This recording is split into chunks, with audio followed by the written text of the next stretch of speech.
Hello dear students, a very welcome back in this कक्षा। और आप लोग कैसे हैं? आई होप आप लोग स्वस्थ होंगे और मस्त होंगे, है ना यार। बिल्कुल यार, आप लोगों ने पेपर दे दिया और पेपर आपका बाई है ना 30 अप्रैल को था। और 30 अप्रैल को आपने पूरी जान लगा के पेपर दिया और आई होप आपकी सफलता भी अब रंग लाने वाली है। ओके, तो आपकी सफलता बिल्कुल रंग लाएगी बच्चा पार्टी। आपको बिल्कुल डरना मना है, क्योंकि आपने मेहनत किया है तो आपको उसका फल ज़रूर मिलेगा।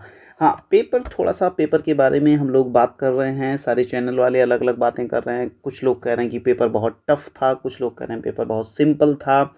तो सिंपल तो बिल्कुल नहीं कह सकते यार, क्योंकि मैथमेटिक्स वाला जो पोर्शन था वो थोड़ा सा लिटिल बिट आप लोगों को परेशान किया होगा। ओके, लेकिन जितने भी बच्चे देसी कक्षा वाले चैनल से रहे होंगे या नवोदय एकेडमी से रहे होंगे, आई थिंक उनको बहुत ही मज़ा आया होगा पेपर देने में, क्योंकि मैथमेटिक्स के सारे क्वेश्चन क्लासरूम से थे अपने। बिल्कुल कहीं से भी क्वेश्चन बाहर से आया ही नहीं है। हम लोगों ने सारे कॉन्सेप्ट लगभग देख रखे थे और पढ़ रखे थे। ओके, रीजनिंग का तो आई थिंक जितने भी बच्चों से अब तक बात हो रही है तो सारे बच्चे लगभग 40 आउट ऑफ 40 मार के ही आए हैं। बस बात थोड़ा सा गड़बड़ाई है कहाँ पे, मैथमेटिक्स वाले एक दो क्वेश्चन ऐसे थे, केवल 2 क्वेश्चन ऐसे थे बच्चे जो आपको परेशान कर सकते थे। बाकी प्रश्न आपको बिल्कुल परेशान करने वाले नहीं थे। और हाँ, हिंदी में भी क्या था कि हिंदी में भी लगभग छोटे छोटे पैसेज थे और बच्चों ने बहुत बढ़िया प्रयास किया। और मेरे ख्याल से कि बहुत ज़्यादा गलती होने के चांस उसमें भी नहीं बन रहे होंगे आपके। लेकिन हाँ, हिंदी का पेपर लिटिल बिट थोड़ा सा टफ मान सकते हैं, इसलिए क्योंकि छोटे से पैसेज में बहुत ढेर सारी जानकारी उसने पूछ ली थी। कुछ ऐसे भी क्वेश्चंस थे जिसमें बच्चों के डायरेक्ट आंसर उसमें नहीं दिए गए थे, उसमें अनुमान लगाना कह सकते हो या दिमाग लगाना कह सकते हो, है ना। जैसे उसमें मौसम के बारे में पूछ लिया था, तो ऐसे ऐसे कुछ क्वेश्चंस थे। तो बहुत ज़्यादा डरने की नीड नहीं है बच्चा पार्टी। आप सारे लोग बिल्कुल आप निश्चिंत रहिए। और कोई भी एग्ज़ाम जो होता है वो लाइफ का अंतिम एग्ज़ाम नहीं होता है। एग्ज़ाम चलते रहते हैं, परीक्षाएं चलती रहती है और हम आगे बढ़ते रहते हैं। ओके, तो चलिए देखिए कि इसका जो सिलेक्शन क्राइटेरिया होता है वो कैसे होता है। थोड़ा सा उस पर अगर आप लोगों की नज़र चली जाएगी तो आपको लग जाएगा कि हाँ यार, वो कट ऑफ जो जाएगा या जो कट ऑफ लोग एक्सपेक्ट कर रहे हैं वो किस तरीके से जाएगा। तो सबसे पहले बच्चा पार्टी जब हम लोग देखने की कोशिश करेंगे तो ये देखिए कि जवाहर नवोदय विद्यालय में हर डिस्ट्रिक्ट में जो जेएनवीज होते हैं, जो जवाहर नवोदय विद्यालय होते हैं बच्चा पार्टी, उनमें टोटल 80 सीटें होती हैं। कितनी सीटें होती हैं? टोटल 80 सीटें होती हैं, जिसमें से बॉयज़ के लिए 56 सीट होती है और गर्ल्स के लिए 24 सीट होती है। उसमें भी जो बॉयज़ अर्बन और रूरल, अर्बन बोले तो शहरी बच्चे, कौन से बच्चे? ऐसे बच्चे जिनका स्कूल शहर में रहा होगा, और ऐसे बच्चे जिनका स्कूल ग्रामीण में रहा होगा उनको हम लोग रूरल बोलते हैं। क्या बोलते हैं? रूरल। तो 14 सीटें शहरी बच्चों के लिए रिजर्व रहती हैं और 42 सीटें, 42 सीट्स जो होती है बच्चा पार्टी, वो बॉयज़ के लिए जो कि ग्रामीण क्षेत्र से फॉर्म भरे होते हैं उनके लिए होता है। तो ये था बॉयज़ का। गर्ल्स का जो 24 सीट होता है उसमें से 6 सीटें जो होती हैं ये शहरी लड़कियों के लिए होती हैं। किन के लिए होता है? शहरी लड़कियों के लिए। और 18 सीटें जो होती है बच्चा पार्टी, वो जो होता है वो ग्रामीण लड़कियों के लिए होती हैं। ओके, तो कहीं ना कहीं से आप ये देख रहे होंगे कि ग्रामीण वाले बच्चों को ज़्यादा सीटें मिल रही हैं, शहरी बच्चों को कम सीटें मिल रही हैं। हाँ बिल्कुल, आप बहुत सही ऑब्जर्व कर रहे हो बच्चा पार्टी। ऐसा इसलिए भी होता है क्योंकि ये माना जाता है, ये जवाहर नवोदय विद्यालय जो होते हैं वो ग्रामीण टैलेंट को ज़्यादा सर्च आउट करते हैं। ओके, तो चलिए ठीक है, ये तो रही बात गर्ल्स और बॉयज़ की सीट्स की। तो सीट्स आपने देख लिया होगा। अब हम लोग आते हैं कि क्या कट ऑफ होने वाली है। कट ऑफ का मतलब बच्चा पार्टी ये कि कितने मार्क्स आप गेन करोगे तो आपका सिलेक्शन हो जाएगा। तो सबसे पहले जो हम रख रहे हैं, जो सबसे पहला हम रख रहे हैं वो अर्बन यानी कि शहरी बच्चों का हम देख रहे हैं। जैसा कि अब आप खुद देखिए यार, अब आप खुद देखिए कि 14 सीटें हैं, ठीक है, 14 सीटें हैं और कितने बच्चों ने फॉर्म डाल रखा होगा शहर से। तो इसलिए ये कट ऑफ आपकी थोड़ा सा हाई जाने वाली है। हाई का मतलब अगर कोई बच्चा जनरल कैटेगरी को बिलोंग करता है तो अगर उसके मार्क्स 95 से 95 से अगर 98 के बीच में आ रहे हैं तो बच्चा आप पक्का सेफ हो, तब आप सेफ हो, पक्का सेफ हो। आपको कोई आपको बाहर कर ही नहीं सकता है, बिल्कुल नहीं कर सकता है। और ऐसे ही अगर कोई लड़की होगी, अगर वो 93 से 97 के बीच में मार्क्स स्कोर कर रही होगी तो बच्चा आप भी बिल्कुल सेफ जोन में हो, बिल्कुल सेफ जोन में, आपको बिल्कुल डरने की नीड नहीं है, बिल्कुल डरने की नीड नहीं है। मैं ये जो डेटा आपके सामने रख रहा हूँ बच्चा, ये जो है ये पिछले 3-4 सालों का एनालिसिस करके फिर थोड़ा सा वीडियो लेट आई है, इसीलिए, क्योंकि ऐसा नहीं कि आपको फेक जानकारियाँ दे दें, बिल्कुल एकदम एनालाइज करके चीज़ों को रखना होता है, क्योंकि आपका विश्वास, आपका फेथ जो है वो मेंटेन रहे। ओके, ऐसा ऐसा नहीं कि कुछ भी कोई भी डेटा उठाए और उठा के आपके सामने रख दिए और कहे कि चलो यही हो गया कट ऑफ, नहीं, ऐसा नहीं है। तो पिछले 3-4 सालों का हमने पेपर टफनेस देखा, पेपर टफनेस के बाद उसका पूरा का पूरा एनालिसिस बनाया, पूरा देखा कि हाँ किस तरीके से जा रहा है, तो वो हमने जो कंक्लूजन निकाला, वो कंक्लूजन हमें कुछ ऐसा ही दिख रहा है बच्चा पार्टी। जो नेक्स्ट है आपका, वो शहरी लड़का हो और ओबीसी कैटेगरी को बिलोंग कर रहा हो, तो उसके लिए भी मान के चलिएगा कि बहुत ज़्यादा अंतर नहीं आने वाला है। 94 से 98 के बीच में, 94 से 98 के बीच में अगर वो स्कोर कर रहा होगा तो डेफिनेटली बेटा आप भी सेफ हो, बिल्कुल आपको डरने की नीड नहीं है। अगर कोई गर्ल्स होगी तो 92 से 99 के बीच में, इसको 99 ना करके आप बच्चा क्या कर सकते हो, इसको आप 99 ना करके आप इसको जो है आप इसको 95 भी कर सकते हो, क्योंकि गर्ल्स के केस में थोड़ा सा आपको लिबर्टी मिल जाएगी, थोड़ा सा छूट मिल जाएगी बच्चे।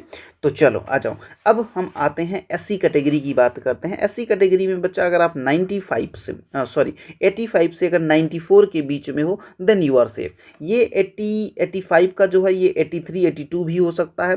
94 तो हमने अपर लिमिट रखी है, क्योंकि अपर लिमिट का तो कोई वही नहीं होता कि आप कितना भी स्कोर करो तो आपके फेवर में ही जाएगा। और जो लोअर लिमिट है, आप लोअर लिमिट पे ज़्यादा ध्यान दीजिएगा। एससी कैटेगरी की अगर कोई गर्ल्स है तो ये मान के चलो कि ये 83 या 82 से 90 के बीच में बच्चा अगर आपने स्कोर किया है तो definitely you are safe, definitely you are safe, you don't worry about. Okay, बिल्कुल आपको टेंशन लेने की नीड ही नहीं है। ओके, कोई एसटी बच्चा हो लेकिन शहरी हो, इसलिए हमने इस कट ऑफ को हाई रखा है बेटा, क्योंकि आप देख रहे होंगे यार केवल 14 सीटें हैं, केवल 14 सीटें हैं, और फॉर्म कितने अप्लाई हुए हैं, फॉर्म के बारे में तो आपको पता ही है, 25-25 हज़ार फॉर्म अप्लाई हो जाते हैं, ठीक है, कभी कभी 20-20 हज़ार फॉर्म अप्लाई हो जाते हैं। तो एक डिस्ट्रिक्ट से जहाँ पे कंपटीशन ज़्यादा होता है वहाँ पे बिल्कुल यही सीन होने वाला, क्योंकि टोटल 80 बच्चे ही सेलेक्ट होने वाले हैं, केवल 80 बच्चे सेलेक्ट होने वाले हैं।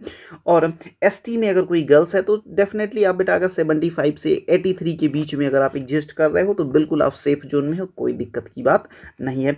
ठीक यही डेटा अगर हम ग्रामीण क्षेत्र के बारे में बात करें तो आपको फिर से हम एक बार दिखाना चाहेंगे कि ग्रामीण में 42 सीटें हैं, 42 सीट्स हैं, और इस 42 सीट्स के लिए आपको फाइट करना रहेगा। और गर्ल्स के लिए 18 सीट हैं, तो गर्ल्स जितनी भी फॉर्म डाली होंगी वो सारी की सारी गर्ल्स जो हैं वो 18 सीट्स के लिए फाइट कर रही होंगी। ओके, तो चलिए आइए देखिए कि जनरल का कट ऑफ जो है बेटा वो 93 से 96 के बीच में जाने वाला है। अब की बार जो मेरा अनुमान है, जनरल कैंडिडेट्स के अगर बच्चे हैं अगर वो 93 से 96 के बीच में स्कोर किए हैं तो सर जो 97 स्कोर, अरे यार तुम तो फिक्स हो, तुम तो पक्के हो यार, तुम्हारा तो कोई सिलेक्शन काट नहीं सकता। ओके, तो 93 से 96 ये कह सकते हो, ये 93 से 94 भी हो सकता है मे बी। तो 93-94 से लेकर अगर आप 100 के बीच में हो बच्चा तो आपका सिलेक्शन एकदम पक्का है, ठीक है। वहीं अगर कोई गर्ल्स होगी 89 to 94 के बीच में अगर नंबर पा रही है तो आराम से उसका सिलेक्शन कोई काट नहीं सकता। वैसे ही ओबीसी कैटेगरी का अगर कोई बच्चा है 91 से 95 के बीच में, यानी कि 91 के बाद अगर आपका नंबर है बेटा तो आप बिल्कुल सेलेक्ट हो, कोई दिक्कत की बात नहीं है।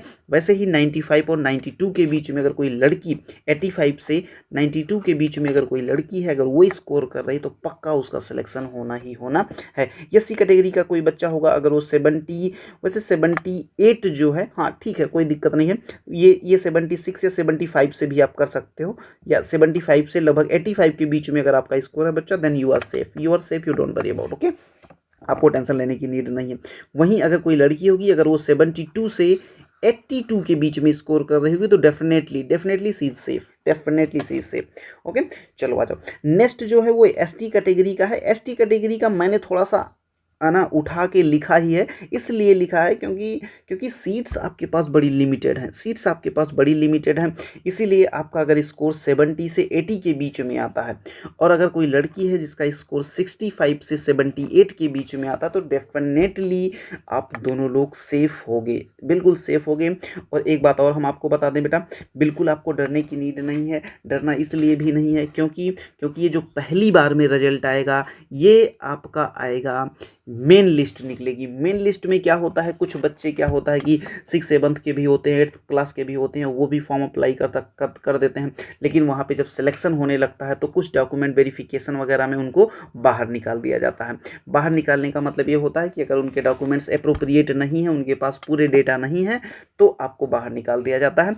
तो वो सीटें भी कुछ खाली हो जाती हैं और कुछ सीटों पे बच्चे जाते ही नहीं हैं। कभी कभी ऐसा होता है, कभी कभी ऐसा होता है, बहुत रेयर केस होता है, किसी बच्चे का जो है ऐसा भी इशू आ सकता है कि उसके पेरेंट्स का ट्रांसफ़र आए ना, तो जो कुछ भी होता हो तो कुछ सीटें आपकी जो है वो खाली चली जाती हैं। उन खाली सीटों के लिए फिर बाद में आपकी वेटिंग लिस्ट निकलती है बेटा, वेटिंग लिस्ट।